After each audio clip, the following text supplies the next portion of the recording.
بسم اللہ الرحمن الرحیم۔ بنی اسرائیل میں ایک سادہ سا آدمی تھا۔ وہ بیٹھا باتیں کر رہا تھا، یا اللہ میں نے سنا ہے تیری کوئی بیوی نہیں، کاش میں تیرے ساتھ ہوتا تو تیری خدمت کرتا۔ اے اللہ میں نے سنا ہے کہ تیرے کوئی بچے نہیں ہیں، کاش میں ہوتا تو تم سے کھیلتا۔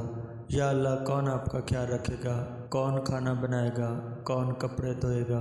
ادھر سے حضرت موسیٰ علیہ السلام کا گزر ہوا۔ سنا تو کہا، اے اللہ کے بندے یہ تو کیا کہہ رہا ہے، یہ تو تم اللہ کی شان میں گستاخی کر رہے ہو۔ وہ سادہ بندہ تھا، گستاخی کا سن کر رونے لگ گیا، پورا وجود کانپ گیا، ڈر سے سہم گیا۔ اللہ کو اس بندے کی یہ ادا اتنی پسند آئی کہ اتنے میں جبرائیل علیہ السلام کو اتارا گیا۔ اس وحی کو ایک شاعر نے کیا خوبصورت الفاظ میں بیان کیا ہے، جس کا مفہوم کچھ یوں ہے: اے میرے نبی میں نے تجھے جوڑنے کے لیے بھیجا ہے، توڑنے کے لیے نہیں۔ یہ بندہ اگرچہ ظاہری طور پر گستاخی والے الفاظ ہی استعمال کر رہا تھا جس کا مفہوم ٹھیک نہ تھا، لیکن اس کو محبت میری ذات سے ہی ہے۔